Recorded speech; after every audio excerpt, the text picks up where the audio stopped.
Today's workout is workout number 5 from the Progressive Strength Building series.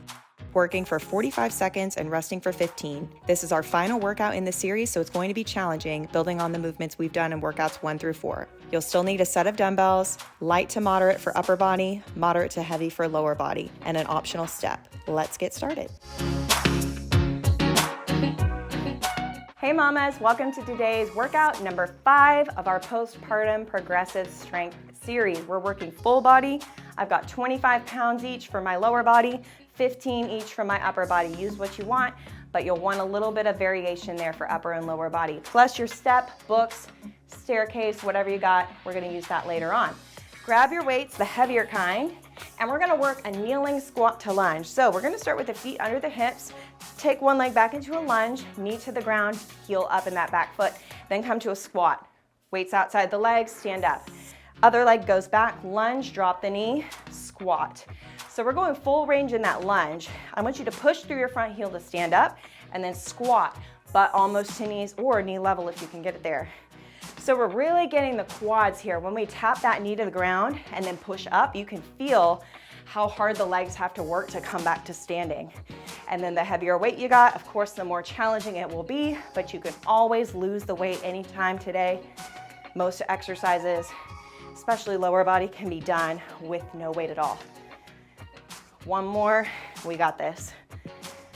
Good. Okay, moving on to a pulse squat. So I'm gonna use one dumbbell. You can also go body weight, bring it up to your collarbones or hold it in the middle and between your legs. We're gonna take the feet just a little wider this time. Sit back and pulse. So feet are wide, knees press out over the middle feet. We want that weight back in the heels, chest up, but you're leaning forward slightly and pushing your butt back.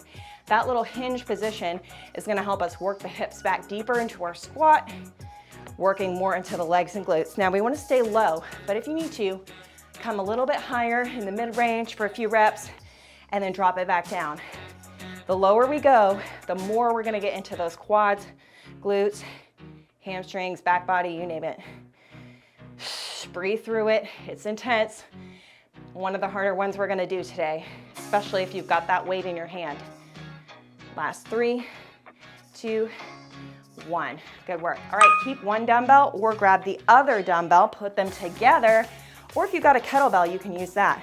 We're gonna do a dumbbell swing. So weights are gonna go between your legs, and then we're gonna swing them using the hips. So 1 or 2 dumbbells. This is what one looks like. I'll show you from this side. So you drive it between the legs and then use your hips. So you're not squatting. You can see it's a hinge and then a hip drive. Weight stops below shoulders, so you don't want to aim for too high here. It's all about that posterior chain. Keeping the back long and straight, chin tucked, so your eyes follow the dumbbell.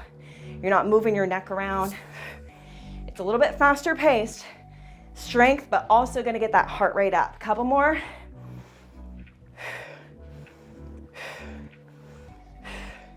Good work. All right, grab your other weight. We're gonna use our bench now, or our step, for the split squats. So Bulgarian split squats. 1 foot forward, 1 foot back. Untuck the toes so the top of the foot is lying on that bench. And then we're gonna bend the knee in that front leg, lunge down and up. So the Bulgarian split squat, we're working that front quad, glute and hamstring, and that back leg being elevated puts so much more pressure in that front leg. You might have to adjust a little bit to find comfort in this position, and you may need to use the wall as well. I'd suggest if it's your first time with this one, do it without the weights first and get the hang of it. Now press through your front heel, exhale, try to get deep rather than go fast. That's always the name of the game with strength training.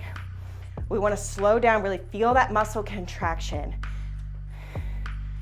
Good work, guys. Place your feet together and we're gonna stay here.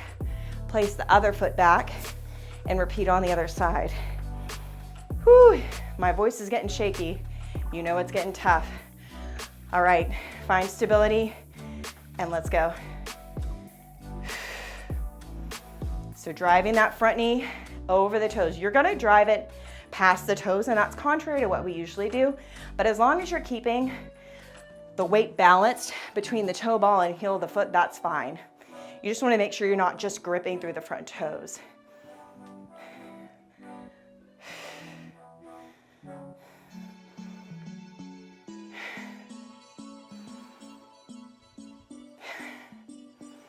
Keeping that core really tight here as well. Again, go for range here, not speed. And it should feel really intense, right?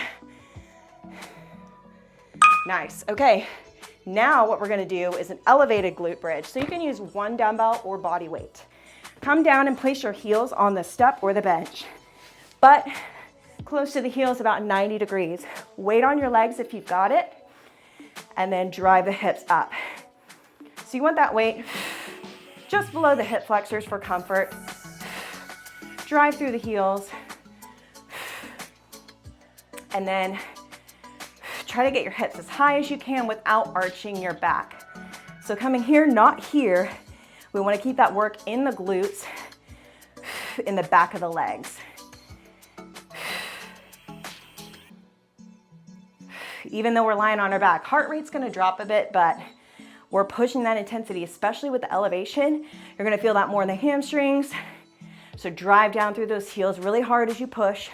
The higher the box or the step or whatever you got, the harder it will be, but make sure it's not too high. You want to be able to reach it and feel secure. Okay, now we're going to switch to rows, Renegade rows. So get your lighter weights, and then we're going to come to a plank position. You can do this on your knees or toes, and I'll show both options. Hands just outside shoulders, feet wide. Row the front arm, elbow up, and then row the back arm. We're gonna alternate sides. As you row, exhale, brace hard. We wanna keep body weight forward, shoulders over wrists for good alignment. And then we wanna keep everything square to the floor. Again, good alignment is so key for these exercises when we're adding movement with weight, because that's gonna help us maximize our technique, but also work the right muscles and not overwork the ones we don't want, right? So if you need to here, place the knees down and row, and you can also do this with body weight too. That works fine. Last one. Whew, okay, now we're gonna keep the rows, but on our feet. So feet under the hips. I'll show you from the side in this one. You want to hinge from the hips and then tuck your chin, look out 6 feet ahead. We're going to row the front arm and then switch midway through the row, back arm. So it goes front, back, and so you're pushing one arm to about 45 and the other arm elbow comes up and back. Chest turns just a little bit, but hips stay still. I'll show you from the front now. It's called a reciprocal row. So both arms are moving at the same time, pushing one, pulling the other.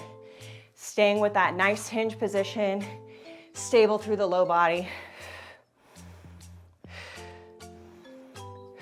Really strong and controlled here. Great for the back body and so important for core and posture.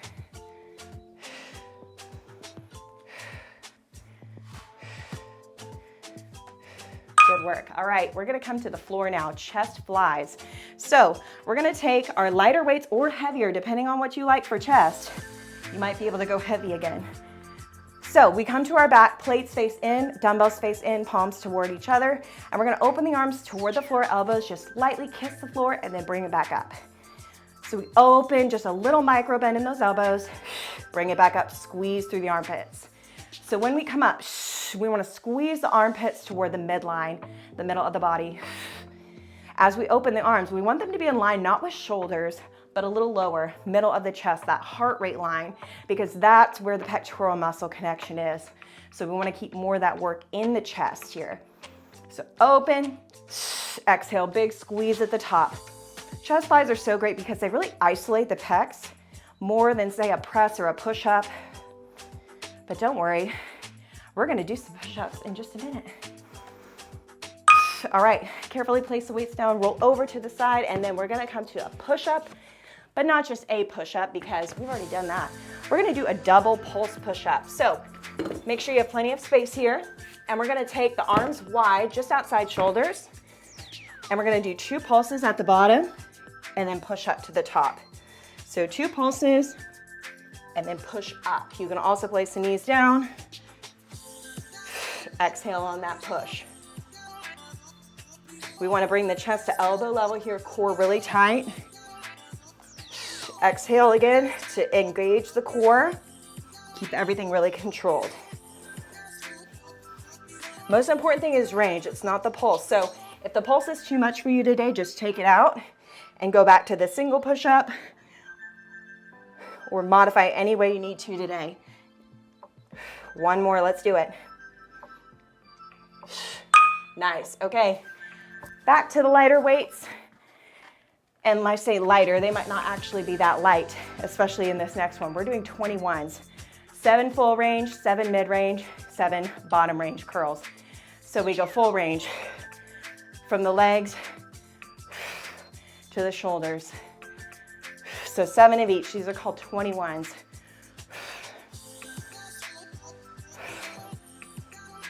That's 6. One more. 7. Now mid-range up. We start here, belly button level to the shoulders, and then 90 degrees. 3, 4. Stay stable through the legs. Core. 5, 6, 7. Quickly, we got to do bottom range. Last 7, 6, 5. Stop at belly level. 3, 4, 3. I can't even count. This is so hard. 2. Last one. We went a little over the time, but we got to finish the reps, right? It's 21s. It's not timed. So it's a little bit different. Quick shake, but we're hitting those biceps again because I know you want it. Mid-range pulse. 45 seconds. Let's go. So mid-range, that's about 90 degrees. Belly button height. Elbows under shoulders, strong wrists, and we pulse. You know, if I'm like slurring my words a little bit or like gasping for air like I am, it is really tough for me, guys. I'm not gonna sugarcoat it. So if you're struggling and you're like, this girl's crazy, I know, I make it up, but it's torture for me too. But we're almost there. Less than 15 seconds, come on. Focus on that pulse. Keep it tight, keep it strong. Less than 10, come on. Less than 5. Oh, a couple more, and done. Oh my gosh, that was brutal. All right, pick one dumbbell this time. We're gonna use it for a shoulder press. So we're gonna switch halfway through the interval. So single arm shoulder press, shoulder, and then up above. So to the ceiling, back down to the shoulder. Exhale on the push. Bicep comes by your ear. And then we want that core tight, body still. So it's not a push press. We're not using the legs here. One more and then we'll switch sides. So safely transition to the other arm. And let's go. I split the time because this one's tough. 45 seconds of a one arm shoulder press. And because we're gonna do both arm shoulder press in a second. So it's a strict press, a military press. That means zero movement under the weight. We're just using the shoulders and of course the accompanying muscles, but no legs going into the work. All right, now we're gonna use both dumbbells for a shoulder press, strict press. So shoulders straight overhead, but this time we're gonna rotate those knuckles to the back. So we're gonna start here, knuckles to the back, palms forward, abs tight, knees soft. Let's go. Exhale on the push. Again, isolation here. Weights can go behind you a little bit, but just making sure you're not arching your back here. You wanna stay really solid and strong with the weight. And if you're new to this or your core is still healing, I would also suggest maybe drop one weight, take one, press it overhead like this, or just practice with lighter weights to start. It's tough. But because we're in the last workout, I want you to go for it. Whatever that looks like for you today, we're gonna hit fatigue. We're gonna bring it home because we're about 1 minute away from the finish. Let's get one more, let's do it. Whew. Maybe ugly at the end, but we're still working. Okay, walking push-ups. So clear off some space. We're gonna move laterally here, side to side. So we're gonna push up and then walk, push up opposite side. So start on the right side of your mat, push up, walk across, push up, walk back. You can walk further out if you want, if you have more space. Hands go wide and then feet come out and then together, push up. So you're moving opposite hand, opposite leg, and as you move, you want to make sure shoulders stay over wrist, core stays really strong and tight here.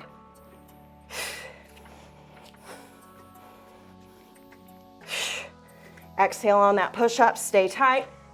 We're headed into the final 10 seconds. On your toes if you can, team. We got this. Everything we worked hard for these last 5 workouts all coming together for the finale. And we did it. Whew. That was one of the more challenging series I've done in a while. And that is saying a lot for me, considering I make up the workouts, but they kick my butt too, which is why I love it and why I love working out with this community. Even though we're all doing it maybe by ourselves in a small room in our house, we're all doing it together, getting stronger together, building resilience together. And that's what it's all about. Just keep going, keep choosing to prioritize that time, and it will pay dividends for you, your family, your kids. I hope you guys enjoyed this series as much as I did. Let me know if you want to see more like this. I'm happy to come up with more torture for you all. Give me the thumbs up, especially if you like this one, because I always appreciate that feedback, and I'll always appreciate your comments below as well. So thank you guys so much for coming to do this workout series with me, and I will see you back here for our next workout together.